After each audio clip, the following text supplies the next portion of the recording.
Welcome back. You know, just a little bit of technical difficulties, but we finally got it going again. Refresh it. Make sure, great people adjust. Things don't happen right the first time. You got a little plan B, plan C, plan D. I think we went to plan E on that one. Yeah, we stretched a little bit. But we got it working though, which is the key. So hopefully everyone can hear us now. Hear us a lot better. Well, to take a step back, right? The goal of all this is to provide some value and make sure the quality's decent. Right. And so we tried a couple of different things, and plan A just apparently Wi-Fi didn't hold up, so plan A didn't work. So we had to switch to a different camera, and good thing for smartphones because those things are better than cameras now. Well, it's crazy is that camera cost a fortune too. That little, well, not a fortune, but it cost enough to where it shouldn't be not working it all the time. So hopefully it's holding up over there because my internet is crap. It's okay. Hey, our job is to bring quality. We don't want to put something out there that's not good quality. We want to make sure that all our fans out there and people who are watching us be able to hear us what we talk about, because I think we do bring a little value.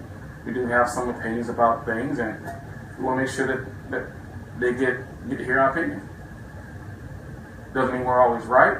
Nope. But we try to be as accurate and as precise as possible. And yeah, it's definitely on. All right, we're in business. Okay. We're in business. It took a minute. So we're back, people. All right. So anyway, I guess we're back. And I know some people asked some questions earlier, so I'll try to reference back to those, but I don't know what I really don't think anybody heard a whole lot out of the first one. Well, we initially just talked about the offense. Started talking about Tanner Lee and how I felt that he went out there and did a nice job last night of going out there performing, not trying to do too much. I felt that he managed the offense. He led the team down the field on several occasions. I felt he threw some nice balls, some accurate balls. So even on the deep balls, he put the balls where his receiver on his receiver can get it. So that was encouraging there. And that was a positive I saw because, when you sit out of a game for as long as he did, and you don't know how he's going to react or how quarterback's going to react when they're playing someone different. Yeah. You see things in practice, but when it's all on the line and you're playing another team who you basically don't know what defense they're going to run with, or they're just throwing stuff at you when those, no pun intended, when those bullets start flying, how do you react? I thought he went out there with some poise and he handled stuff very well. So if you gave Tanner Lee a grade on this game, what would you give him? Well, as far as the first game, there's a lot of things that can be done. Because just looking at his stats, he wasn't perfect on the ball. I think he was like 19 for 32 or something like that. So there's still 13 passes that he didn't complete. But I'll give him a solid B. I mean, there's always room for improvement. But in his first game out there, I'll give him a solid B. What did you think of staying on the offense? Well, actually, you talked about running backs, and I don't think anybody heard that either. So let's go back to running backs and touch on that before we go anywhere else. Yeah, well, I was just happy to see Trey Bryant get out there, and I was happy to see them give him carries. It's time for Nebraska. I know the last couple of years it was running back by committee, and to see them give one guy as many carries as he did, 31 carries, and just first of all, I didn't know that he carried the ball that many times, but 31 carries and rushed for almost 200 yards. That says a lot about what the offensive line was able to do. And he also made guys miss. He also made some runs that like wow. Like if you look at the backs from last year, look at him now, you wouldn't see anybody make the runs that he did. He made some moves. Yeah, he made guys miss. I mean, he broke a few tackles. Yeah. And so that was encouraging. And so obviously they're really high on him because if they weren't, they wouldn't have given him 31 carries. So maybe he solidified it in one job and then Michael Wilbon came in and made a couple nice runs. So I think right there, the first game pretty much showed us that, hey, Trey Bryant is the first guy, and Wilbon is the next guy off the bench. Real quick, if you guys have any questions, post them out here on Facebook, and I'm going back to that, and I'll try to go through those as we're talking here and ask those questions. Zippo wasn't nowhere to be seen. Yeah, I think he might be injured. He had a lot of problems last year, didn't he? He had a lot of problems last year, and I think even in fall camp, I think he was having some problems. So I think he might be injured. I thought everybody assumed he would be the guy to come out and take the starting position. I don't, I like Ezebo. I like the way he runs, but I just think with this style of offense they're trying to run, I don't know if he's fast enough or quick enough for it. I think he's kind of more of a short yardage type guy. I would agree. To where if you need to put a powerhouse backfield back there, put him back there and let him pound it. I just think there's things to his game that probably doesn't fit well with this offense. But not saying that he's not a quality running back. There's going to be spots and times where he can play. But what you saw last night with Trey Bryant, I think some of the runs that he made, I don't think Ezebo probably could have made those cuts and got there. So I think that's why he might be injured. Yeah. Because I didn't even see him listed on the depth chart. No, I didn't either. And so maybe that's the reason why you didn't see him much. Maybe when he comes back healthy, if he is injured, and when he comes back healthy, you might see him more. But I think right now, Trey Bryant showed me that he's probably the number one back. And week over week, it'd be interesting to see if they keep running Trey Bryant the way they did, or if they do if we go back to what we seen last year, where it was just such a hodgepodge of who was going to start, who was playing. Yeah, we don't need that. They need to pick a running back and let him go. Give a guy confidence. But you did say something last week. You said something to me when we were here talking about this game or about the season. You said we were missing a back that had the ability to catch out of the backfield. We haven't seen that in a while. And so I was looking for that. And actually, Trey Bryant didn't have any catches out of the backfield, but Wilbon actually had. I mean, it wasn't great yardage, but he had 3 catches out of the backfield for 7 yards. Yeah, but still, it goes back to that the running backs and this type of passing offense, style of offense, to where checkdowns are very important. And so you need running backs out there who can get out there and routes. And of course, it was early. It's early in the season, and they're going to get more involved. I don't think they threw the whole playbook out there. I think they threw the stuff out there that the players felt comfortable with, because I don't think Arkansas State really did anything too fancy on defense. So they didn't throw out the whole offense. I'm pretty sure they probably had about 70% of the offense in last night. Maybe this week you might see versus Oregon, probably not throw out a little bit more of the offense, but the first game when you think you want to face a team that you can win that game, you just want to do things the players feel comfortable with that they can execute. Because if you play a game early, you don't execute, then that's when the players start doubting the system and doubting what's going on with the offense. All right, we're getting some questions in, but I'm trying to capture these as they come in. But Donovan Michael, I'll ask this one right now. So Donovan Michael just wants to know if you can suit up again. No. I'm 43 years old. What does it look like to be suiting up again? But hey, it's a nice compliment. It is a nice compliment, but people, I'm 43 years old. My body can't handle it anymore. But the one place we really didn't do bad last year. There's no complaints from last night for Tanner Lee. That was the one place we did pretty well. Yeah, we did pretty well, and that's a start. Because all eyes are on that one position, quarterback. How was he going to perform? And I think he stepped up and he performed well in a situation where it was actually a game situation. And even when the game got close, you never saw him get rattled. Casey said, Bryant looked very tough running, solid after contact, which is important after contact. Yeah, right? Most of the running backs, most of the great running backs usually get yards after contact. So sometimes you got to break a tackle. Sometimes you get hit early, but you got to make the guy miss or break a tackle and gain extra yard. And that's what you saw, to where guys were bouncing off him because he's not very tall, but he's very stout. He's very well built. So he reminds me of a younger Corey Ross. And Corey Ross wasn't very tall, but he had big thighs and was very strong and could bounce off tackles. Yeah. Corey Ross shined really. You know what? I was telling the story last night, and this is off topic, but Corey Ross, we've had a lot, over the last few years, we've had a lot of people come over and record with us and hang out and things. Corey Ross is probably one of my favorite people that ever came over here. Right. Like, he came over here, first of all, he showed up early. And which never happens when we bring people on. We're always waiting on them. Yeah. Well, he showed up early, and I remember he came out, and when he got here, he pulled out 2 giant candy bars. Yes. Like massive candy bars. He shared one of them with my kids. And then after we got done recording, and everybody left, and at some point you even left, and Corey Ross is in the kitchen talking recipes with the wife, and then he's outside playing catch with the kid. He stayed here for like hours. Right. That's just the kind of guy that he is. He loves being around people. He loves making people's days, especially when you have kids. And Corey's one of my favorite guys, and I'm loving to see him do success with the Omaha Beef. I think he went to the championship game this year for that indoor football league. So hopefully we get him on the show here. I know 10 o'clock is going to be early for him. So these guys got to get up. Yeah, some of these guys got to get up. It's Sunday. Get up and go to church. I get up and go to church, and then came straight here. So Casey said he said the same thing. Randy McCoy Ross. Brian said he'll be red. Hello. Yep. Everybody's okay. So all the questions are getting to the defense. So let's finish with the offense. We'll get to. We got plenty of time for the defense. I still want to know what your thoughts are about the one thing we talked about even coming into the season. We talked about all last season. The one big thing that was a big question mark was the offensive line. I think the offensive line. Well, it's early. I felt that they played well. When you got a guy rush for 190 yards, obviously they did some things well. Were they perfect? No. And the offensive line is never going to be perfect. But I was just encouraged to see them block as well as they did.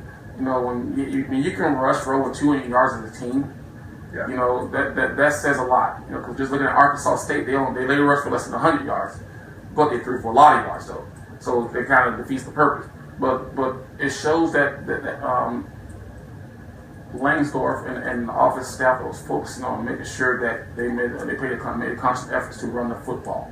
And as I say, when Trey Bryant got hot and got into a rhythm, they kept feeding him, and good things happen. Now, it's not going to happen that way in every game, but you just hold on. But I thought the offensive line for the first game went out there and they played well. They had a couple miscues here in pass protection and blocking assignments, but other than that, I think they played well enough to win that game. What about getting over past those guys, the receiving core, and we had a guy, Spillman? I don't know his first name. It's just slipped my mind. But Spillman seemed to be, J.D. Spillman. Right. Seemed to be a shining spotlight on him last night. He did that. He had the 99. He had the punt return. He had the kickoff return, and that was a big play. Because they just had went down, and I think they scored off a punt return. Yeah, then we came back and answered with a kickoff return. And when you do that, that takes a win out of the opponent. Because here they are, they're up 10-7, they're happy, they're on the road in Nebraska, they just took the lead, and all of a sudden they kick the ball off and get a guy who returns only 99 yards. And that was the first kickoff return Nebraska had in 4 years. Well, I was going to ask, the special teams has not been a shiny spot at all for the last few years. Well, the special teams did some good things last night, and they did something, and giving up that punt return that's not good. But overall, I think special teams played well. I think the receivers played well. I think Stanley Morgan showed that why he's potentially going to be a top first, second round draft pick when he's done at Nebraska. The tight end Hoppy, I think he's a freshman. The tight end, he caught a couple good, nice passes, especially the one down by the end zone. Oh, he's a senior. Well, he's a senior. Oh, so where's he been at? He's been behind. We'll see on Carter. Yeah. But I think he made a couple great plays, and then you talk about DeMaurier. Personnel, he had a couple catches, had a touchdown. So I think the receiving core, there's enough talent there, and they're going to play. They're going to catch a lot of balls. The key is can the offensive line continue to protect to where Tanner can get the ball to them. And I don't know. We don't know what Arkansas State's rush defense is really like. We don't watch a lot of that, but they're still a conference title champion. So there's got to be some talent there. They're good. So. No, they're a good football team. They're very talented. It's not like Nebraska just ran up and down the field on them. No. So and I think I told you, and I keep saying, I told a lot of people, I said, this game is going to be a lot closer, a lot tougher than people said it was. And so on. That's why you saw the point spread start off open at 16.5, and then I think by game time it was down to 14. Yeah. So there was something there, and I told people, and I'm not a betting man, but I watched enough college football over the years, and Arkansas State over the years, over the last 6 or 7 years, has been a very good football program. There's been a lot of coaches. I think two of the last coaches have left Arkansas State and went to Power 5 jobs. So obviously they're doing something with Arkansas State. So people don't be upset or disappointed that this game wasn't a blowout. I think it's going to help Nebraska for next week. Danny asked, what was the deal with the play calling on the last Husker series? Shouldn't have run and grind down the clock the way they did with Bryant. Well, it goes back to when you think you got that game solidified, you've been running the ball well. I'd rather see them running the ball and keeping the clock going than trying to throw the ball and stopping the clock, giving more time in the game. So it's just one of those deals where, it's the first game. Yeah. Play callers have jitters too, and so I won't look at that so much now to where if the situation happened again, how they manage it down the road. Because Nebraska truly felt that they can run the clock out by running the football. Arkansas State stepped up and said, no, we're going to give ourselves a chance. And that's what happens. So I'm not going to get into this early in the season about play calling because overall I thought Lane's going to do a pretty good job of mixing it up, calling play, moving the ball down the field. Rich asked, and I don't remember exactly what it looked like here, but he said, what's your thoughts on the pass attempts inside the red zone? I don't have a problem with that. That's football day. I mean, a lot of teams are doing it. I don't try to pound the ball first, but that's not the style of offense. They're not, so sometimes you got to try to throw the ball, show them that you throw the ball in the red zone and loosen them up because in the red zone, you don't have, teams start packing in because they expect you to run the ball. So if you have an opportunity to throw the ball, I don't have a problem with that. A lot of teams are throwing the ball down the red zone. A lot of them. They're doing it in the college game, and they even started doing it in the high school game. So that's just the trend now when it comes to offensive coordinators and play calling when you get in the red zone to where most people don't think you do it, so why not do it? Well, there's a lot of confidence in this team, I think, with that passing game right now. Yeah, what they say, the receiver's supposed to be the best position on the team, right? The best athletes, so why not get a ball to get an opportunity to make plays? Yeah, so I don't have a problem with it. There's times for it and there's times you don't do it. All right. Any other thoughts about the offense before we move? No, but I feel the offense, if you ask me to grade the offense, I'll give them probably B-. And of course, you got to play a lot better to get an A from me. But for the first game, new style offense, Langsdorff calling different game that he normally would that he called the last couple of years. I'll give them a B- because they did win the football game. They did put up over 400 yards total offense. So you can't be upset with that. No, they delivered. They delivered, and if they lost that game last night, it wasn't because of offense. No, absolutely not. I mean, they put up, what was the final score? 41 points? I'm thinking about 43. 43, yeah, 43 points. Yes. 36 for 43. So, I mean, they did the job. Yeah, they did what they need to do offense. Now, the people that maybe not did their job, and what everybody wants to ask all the questions about is the defensive side. Right. So, thoughts on the defensive side? I'm just telling you, and I'm going to say this right now, it's going to be an act in the works. You can't completely change from a 4-3 defense to a 3-4 defense when you don't have the personnel to really do it. Now, I understand why they did it because they felt that their back seven was the most athletic part of the team, so you want to try to get a lot of those athletes on the field. Okay, which is I'm fine with them, good with that. But what you saw last night, to where you don't have the 3-4 type front defensive line. Because they didn't get any zero pressure on the passing.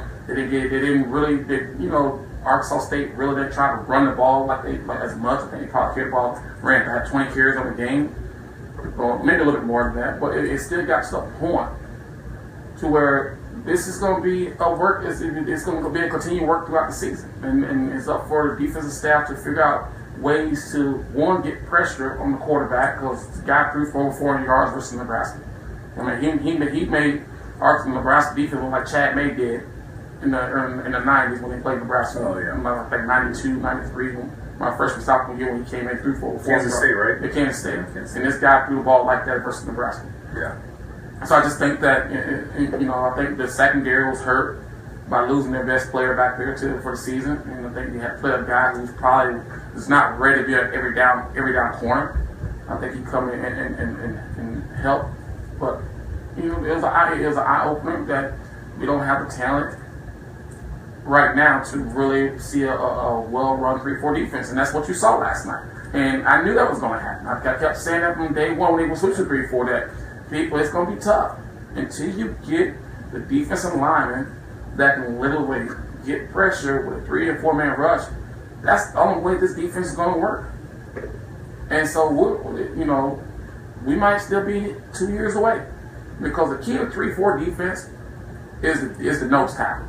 If you have a guy who can just get up the field, disrupt two people in the offensive line, now you're opening things up for other guys. So it's a work in progress, and you just got to stay behind these guys. But it's what I saw last night is what I thought I was going to see. So Justin asked, do you think Do you think them lining up in a 4-3 at a couple of points in the game was out of frustration or just trying to mix up the looks? Well, let me ask you: are you sure it was a 4-3, or they just say personnel that when they brought a tight end in the game, they brought somebody down to cover a tight end? So that's what that's what people always think, that the 3-4 is still a 3-4 based off personnel, but sometimes you have to bring a guy down if you know it's a rundown to try to clog things up. So I didn't think it was a 4-3. I thought it was just the base defense to where they just move the guy down or move the guy in to cover a tackle or somebody like that. Wow. That's why it's good that I know the game of football as well as I do, and I worked in the college game and I studied under some pro guys, and I was a head coach. Wasn't a very good head coach. I'll be the first one to say that. But you learn stuff and you learn defense because you got to face those type of defenses. Yeah. And so you see how they try to do things, how they try to disguise, how they bring guys down 3-4, 3-3, 4-3, whatever, 5-2, whatever it is. So you see how they adjust to certain things, and I believe that's all Nebraska did was when they put a tight end in the game. They just brought one of those outside linebackers and put them down, cover a tackle up, or slid people over. So, but it was still based 3-4 principle. Justin also asked, just on the second part, why the corners were so far off the receivers. Because maybe it's the style of defense they're playing. If they're playing a zone defense, they could be playing a cover 3. It really depends what type of defense they're playing. If they're playing a cover 2, you'll see the corner squat up on the corner on the outside receivers. I think you just lost half of us right there. Well, there's different techniques when you play based off different covers. Sometimes there's man-to-man to where it's soft man-to-man to where you get 5 yards off them and then you get in ground. Yeah. But then there's press man-to-man to where you're up and you just run them the whole way. And then then you go to cover 2 to where you try to have 2 deep safeties. They have half the field, so one goes cover one side half deep, and then you have the corners playing flat. And then you have cover 3 to where the cover 3 is what it is, where one corner has third, free safety has a third, another corner has third, then you got guys covering flat curl players. So it just depends on what kind of coverage they were playing at the time last night. So that's the best explanation I can give you, saying maybe they were playing a soft zone. I don't know. I don't know what the thinking was, because you can't play certain coverages when your defensive line is doing something, your linebacker is doing something. So if you got a blitz coming in, there's got to be guys covering the areas. So you got to be careful of what fronts you show versus what covers you play in those fronts to be successful. And once again, it's still early in the season. It's the first game with a new defensive coordinator, and I'm pretty sure the guy, what he's getting paid, he's going to make those adjustments, make those changes this week. And you're going to see probably better coverage there. You're going to see probably, because he has to learn what his guys are doing in game situation too. Because you can practice all you want. But once it's time to get out there and execute it, and you have a split second to make a decision, we got the defense, those guys got to be right too. In Arkansas State, well, I keep saying, they're not a bad football team. They're going to win a lot of games this year. Let's see. What else do we have out here? What is the biggest things we need to change before the Oregon game next week? Now, we might be jumped ahead. Yeah, I think we're jumping ahead. Every week you have to change things. So it's going to get to the point to where Oregon, they're going to have to open up the offense. They're going to have to open up the defense playbooks. Because Oregon's going to open up their offense, Oregon's going to open up their defense, and they're going to do some things to try to confuse Nebraska and the offense and defense. So, one, you got to be, the biggest thing is you got to get pressure on the quarterback defense. I don't care what you do, and you got to get, and you got to have more penetration to disrupt a play. Because I saw times where defensive linemen just took 2 steps and like they were reading, and maybe that's how they're being taught. But you got to get it to where those linebackers can flow, not worry about guys getting on it. So I've seen, after the game, I've seen media coverage on this, and a lot of people speculated that Bob might have been holding back on the defense. Not necessarily running everything they could be running on the defense or showing all their cards. Is that typically, you see that a lot, or is realistically they're just still trying to get through the motions and trying to figure this out? And we did probably see most of what they are. And I'm pretty sure it goes back to what they did offensively. You do what they think they know they can handle right now. Well, what do they do best defensively? Yeah. And then you try to continue doing that stuff because you are a new defense. You do have a lot of guys who are basically playing in different positions. Okay, so you got to do what they feel comfortable with, and once again, Bob is trying to learn what guys can do on defense, as well as Lane's trying to learn what guys do on offense. So I say the coaches are learning too, because it is the first game. Now, if you tell me this is a staff that they'll run this defense and run this offense for the last 4 years, and you still trying to figure out what guys doing, then maybe something's wrong. But it's still early. It's a new defense, a total type of different defense that these guys played last year. I think everybody just loves to have the idea that all these coaches are just sitting on this pie, these trick plays and everything. We got, there's some talent sitting in the back that we just haven't exposed yet. No, these guys are their jobs. This is their livelihood. Yeah, and so they're not just out here doing stuff just to say, hey, we're working. We're not working. Bob's going to get criticized to death after this game. He's going to get criticized first week. But the first week. But here's what I don't want fans to do is to continue criticizing when they said and I said this is going to be a work in progress. That nothing's not going to happen overnight, but you got to start somewhere. And right now, when we came in last year, we complained last year about the defense. When the games got big games, they give up too many yards. So now you brought in a guy who's going to switch it up, try to get better athletes on the field. And now people starting complaining about it. It's the first game. And you got to give these guys time to figure out what guys really can do. And the only way you can do that is in game situations. You can do all the practice tape you want. But the best tape you can judge the greatest person off of is game film. Yeah. Because you can't repeat. In practice, you can repeat stuff. But in game, you can't.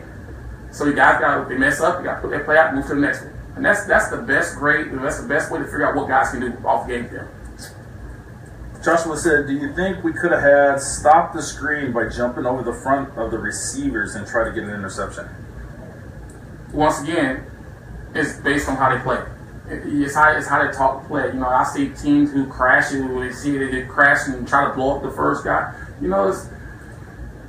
What if you do that and you don't make the play and they score a touchdown? So you gotta react.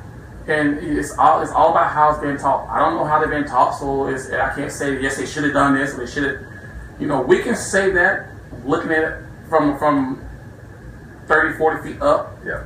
But when you're on that field and that play is happening to you fast, you have a split second to make a decision.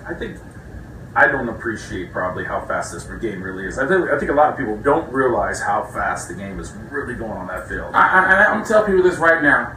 Sitting in the stands and watching a play happen doesn't look as fast as when you're out there and the play's coming at you. Yeah.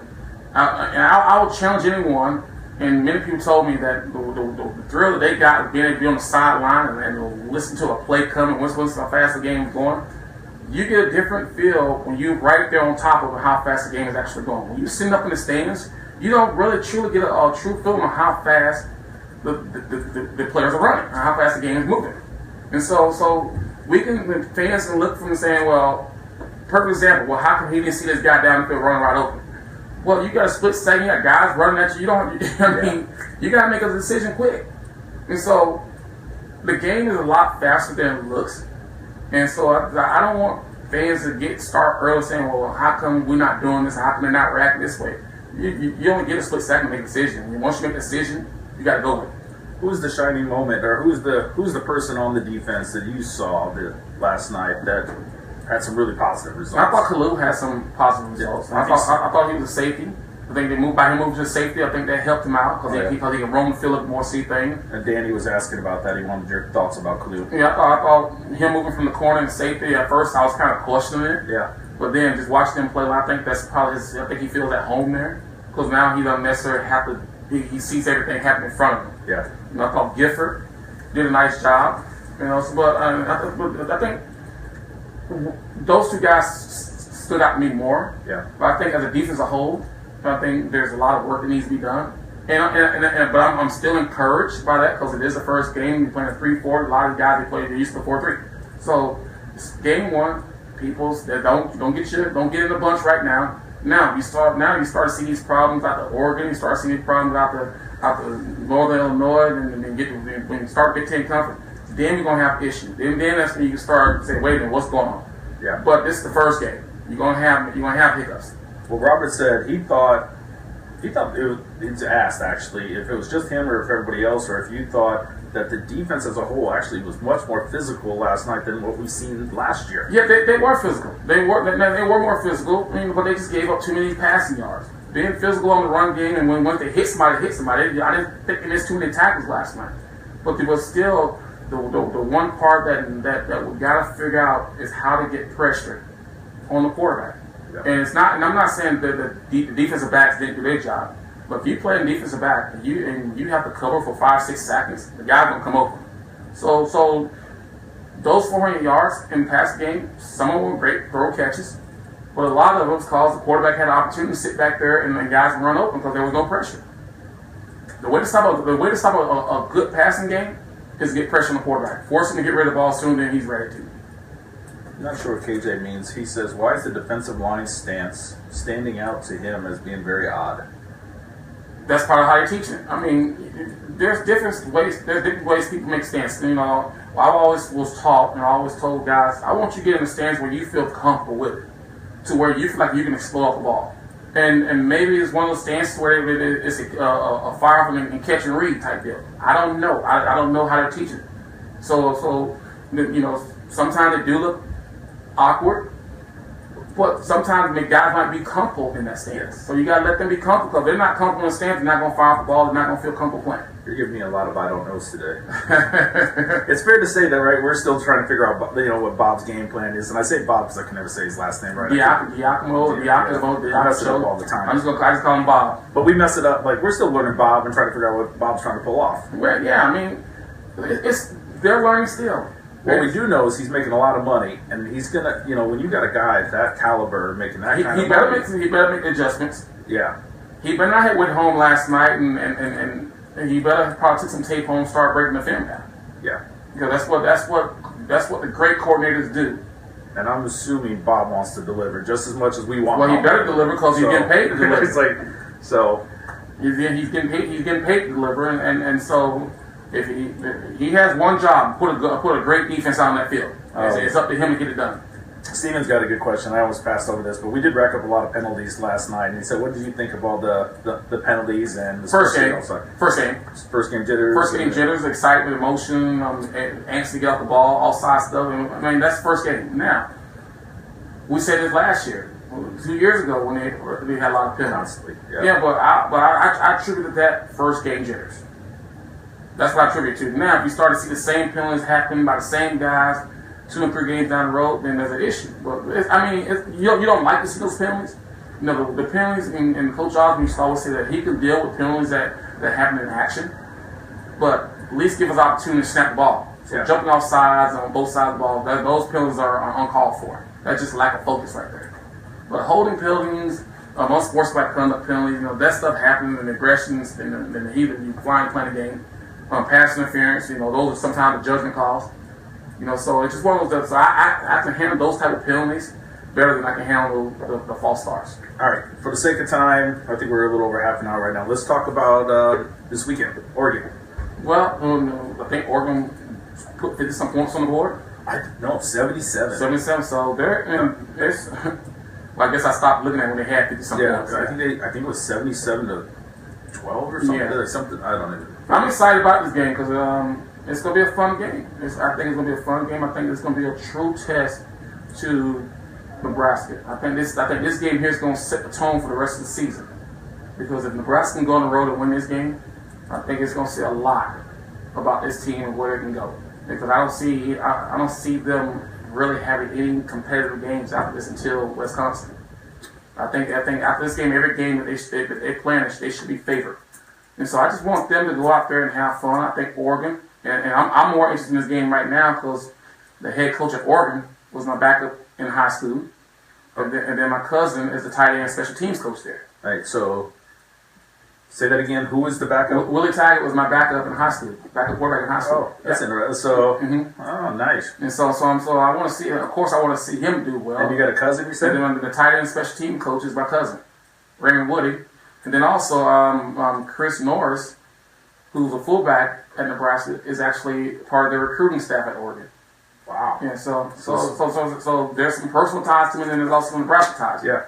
Yeah. So, but I think it's gonna be a tough game. I don't know if Nebraska can really go out there and win this game in that type of environment. But I just think if they go out there and perform well, because I think Oregon might be favored in this game. They should be because it's on the road and it's at home. Yeah. You know, I think the stadium is going to seat 49,000 people. Yeah. So it's a small stadium. The atmosphere, I heard, is a loud atmosphere there, and it's the first road game. You never know how teams are going to react on the road for the first time because you got to get a good schedule. It's a 2:30. I think it's 2:30 kickoff. Yeah. Which is 4:30 here. So it's kind of an odd time for us here. So I mean, we'll see. I want to see them go out and perform well. 3:30 kickoff. There. Yeah, 3:30 so kickoff. 5:30 here. Yeah. So that's kind of an odd time. I think Nebraska's got this locked up for one reason. They're wearing red jerseys. Oh, so it's like a home atmosphere. That's it. Like, I'm going to play that card. But for me, I think Nebraska will be able to move the ball offensively. Yeah. But can Nebraska stop them deep? Can Nebraska stop their offense? Is where it's going to be key to me. It's going to be a fun game.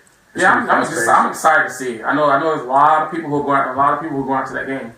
I would love to go to that game. I was planning on going, and I had game tickets reserved. It's just one of those deals. Like, you know what? I'd just rather be at home. See, we should be doing it. We should do one of these live somewhere.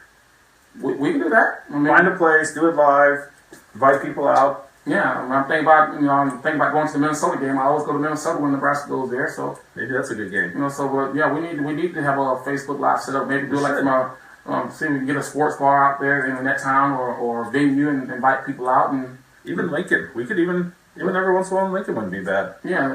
Well, that's if these guys do it live from a tailgate. Yeah, live from a tailgate. That'd be interesting. I mean, there's a couple of games coming to town that had personal interest to me. Yeah, like what is it? So Northern Illinois is coming to town, which my wife April, her uncle used to be the defensive coach. Right. He's left that now. But the game right after that is Rutgers, so he's the defensive coordinator for the Rutgers. And that game, the wife, of course, wants to go to. Right. So we'll probably end up in Lincoln for the Rutgers game so she can see family and things like that. And then the other game that she has personal ties to that I hope she does not want to go to is Iowa. I'm going to say no, Iowa. If we do one, it's going to be indoor somewhere, but I'm not doing that. No. Yeah, it's both her cousins. So the Rutgers... the defensive coordinator, her uncle, his two sons are playing for Iowa. One of them is a starter, and I'm not sure how the other one did, but he redshirted last year, so he would have got to play yesterday the first time. So her two cousins. I have a daughter that's conflicted between Nebraska and Iowa now because she's very young and she can call these guys. Well, you're not doing your job. You're not doing your job. Well, I know. It's hard. No, you're just not doing your job. You don't let an Iowa come in and take away Nebraska. It's a struggle because these guys, they're around a lot, and then in Bella, she's 10. She can pick up the phone and call them, and they'll just talk away to her for hours if she wants to. So they make it hard. I'm trying to fight that battle at home. Well, good luck with it. Good luck. Anything I can do to help you, I'm here for you, man. Well, that's Tommie's in the basement. We're recording in the studio. What else do you need? But all right, any other questions to see? Look real quick. We talked about Iowa, Oregon, but I'm excited about Oregon. If they lose this game, Nebraska loses this game, I just want them to lose it with dignity. They go out there and they played hard, and it's a tough fought battle. Somebody asked about, and I didn't thought about this, but Bob was up in the booths. What's your thoughts about coordinators on the field versus booths? For me personally, I think it's better than coordinators that are up in the booth because they can see more. Better visibility. They can see what the breakdowns are to if they're on the field.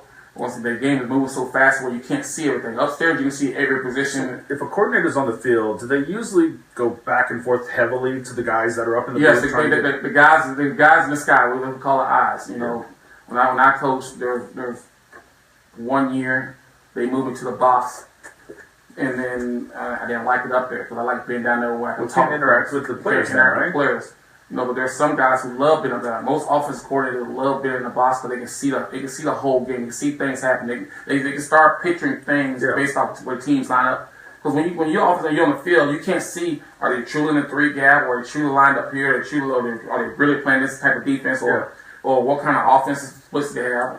Or and vice versa, offense say, okay, how are they lined up to this? Oh, this guy's not that far out, so we just play more. So you can get a better game plan and call a game better from upstairs than you can on the field. I could see that. I just think it'd be, man, you'd also want to be right there with the players, right? Like you want to be in their face or hyping them up, and like Coach Osborne called every play, but he had trusted assistants upstairs who knew kind of game plan and say, Coach, you might want to think about this right here because they're doing this to the backside here. We have this play running, and so he make his adjustment there. So when you do have coordinators on the field, you got to have guys you trust that are relaying the right information to you down through the headsets of what run next or suggestions.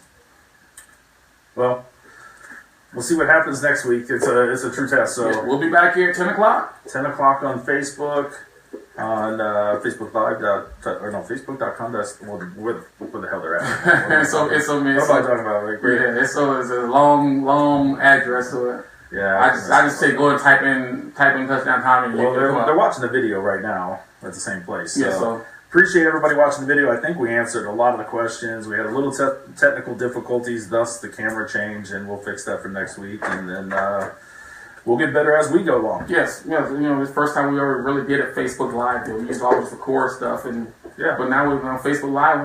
We want to do this because we can be more interactive with the fans and with the followers on the Facebook page. I thought it was pretty awesome. Like I would sit right here. I mean, I don't like turning away necessarily while you're talking, but we were able to pull up and look at it right at the questions coming in, and well, we don't have somebody, a technical guy back saying, hey, we have this question here whispering in our ear. So we're doing it the right way. These fans know that, hey, we're trying to get their questions answered. I like it. It's fun. Yeah, so we'll be back next week, same time, 10 o'clock. All right, guys. I guess I got to walk over there and turn it off. All right. There you go.